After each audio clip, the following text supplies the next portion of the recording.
The Monty and the Pharaoh Show is brought to you by... Because wine is your second favorite four-letter word. California wine, New York attitude. Good fucking wine. Yeah.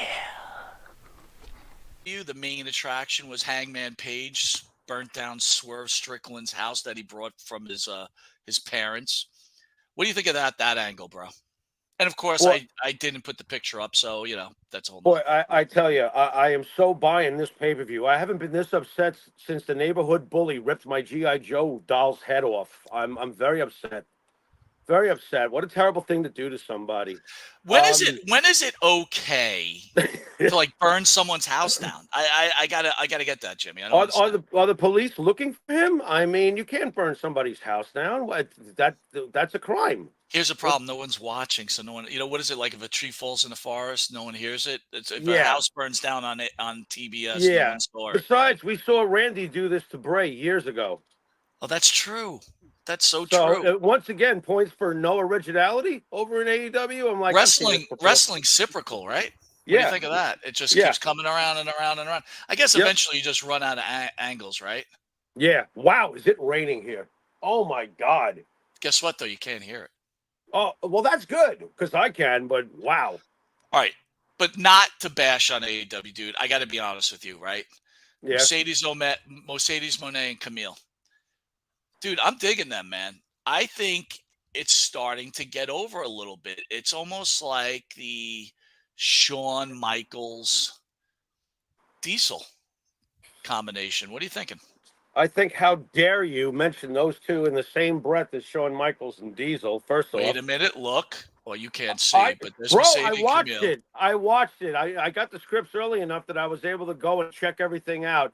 And here's my opinion. Nope. Who cares? She's a TBS champion. Ooh, wow. By the way, this week's look, those coffee rolls on top of her head. What do you think? Wow. Great look. That's a great look. All right. God. Serious opinion here. Serious opinion. I'm being serious. I can't stand her in AEW. She sucks. Not into it at all. Phil says he loves himself some Camille, man.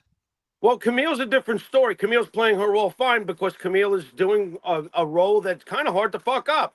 Silent but deadly, looks good, is big, is strong, doing her part. Mercedes Moné, when she talks, is nails on the blackboard to me. It's awful. Without WWE's proper presentation and guidance, all the cracks in the game are exposed, especially on the microphone. So that's where I'm at. I got to ask you this. So doesn't do anything for me. Mercedes, attractive woman, fair? Mercedes Moné, yes, okay. Fair.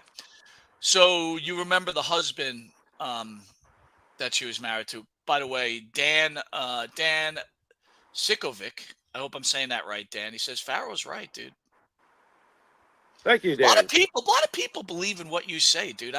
People like your opinion. Okay, let's get back to my question. Well, Mike, to be fair to you, you dig the women wrestlers a lot more than most guys that watch wrestling, so I can understand why. Look, you've always been a fan of Camille, so am I.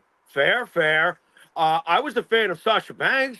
I was a big fan of Sasha Banks. She was reckless, and I'd call her out when I felt she was reckless. Her presentation and game at WWE were much better than what I'm seeing right now, but I get why you're into them and why you think they can have a high ceiling. You know what? If you put those two together in WWE with a WWE presentation and the proper people behind the screen, keeping them within their box that works for them, she'd be great probably. Oh, well, she is where she is right now. She's the TBS champion, dude.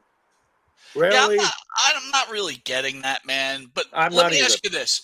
So Sasha was married to that guy. I guess he was a hairdresser for the WWE or whatever she was doing. And look, she's a very attractive young lady. And this guy was kind of like a nerd. And okay. Way back we spoke about this. She's in a locker room with probably the most macho men you can be around, right? Yeah. And you're around this guy. Now she's getting a divorce.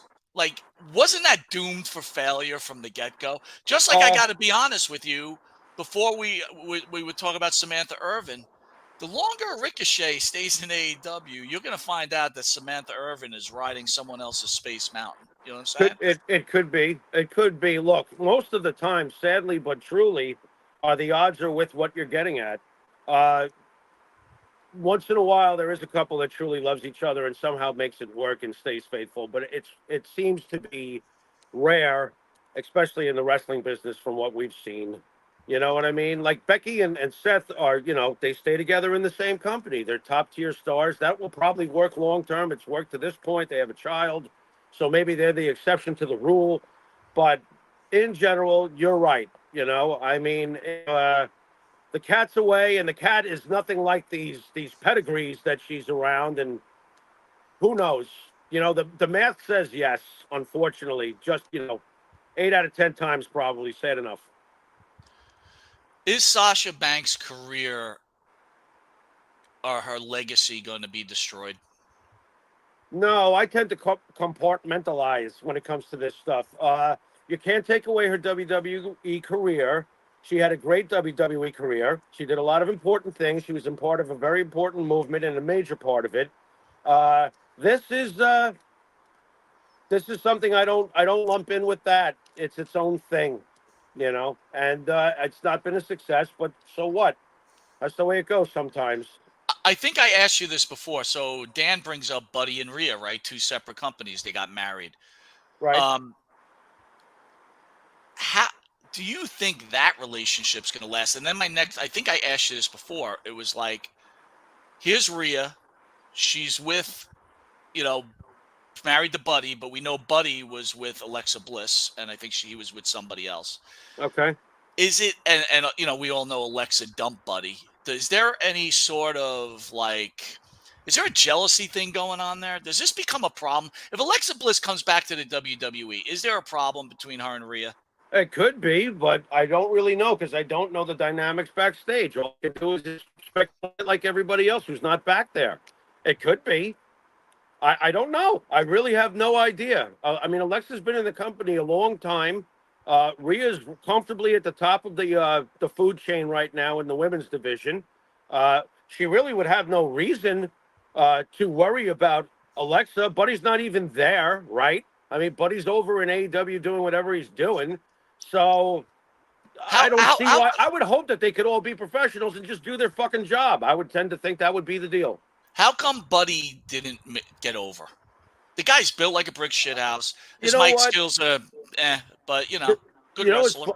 What's funny? The best you could do with a Buddy is what Aleister Black did with himself. He's mean looking, right? He looks like a badass. Right. Buddy could have been like one of those types, but I don't think it never would have gone far. Buddy doesn't have the mic skills really, and if he does, we haven't been shown them. This is a good point. It's a good point. You know what I mean?